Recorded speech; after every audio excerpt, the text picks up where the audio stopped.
নতুন সরকারি বেতন কমিশনের সুপারিশ অনুযায়ী প্রাথমিক শিক্ষকদের বেতন বড় অঙ্কে বৃদ্ধি পাচ্ছে।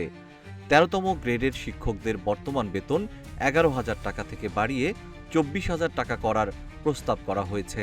নতুন পে স্কেলে সরকারি কর্মচারীদের সর্বনিম্ন বেতন ২০,০০০ টাকা এবং সর্বোচ্চ ১,৬০,০০০ টাকা নির্ধারণের সুপারিশ করা হয়েছে। বিশেষভাবে ১১ থেকে ২০তম গ্রেডের কর্মচারীদের জন্য বেতন বৃদ্ধির হার বেশি রাখা হয়েছে এবং টিফিন ভাতাসহ অন্যান্য সুবিধাও বাড়ানোর পরামর্শ দেওয়া হয়েছে। কমিশন প্রধান জাকির আহমেদ খান জানান, প্রস্তাব বাস্তবায়নে ১,৬০,০০০ কোটি টাকার প্রয়োজন হবে। ইতিমধ্যে কমিশন তাদের কাজ সময়ের আগেই সম্পন্ন করেছে এবং এখন বাস্তবায়নের জন্য একটি বিশেষ কমিটি গঠন করা হচ্ছে।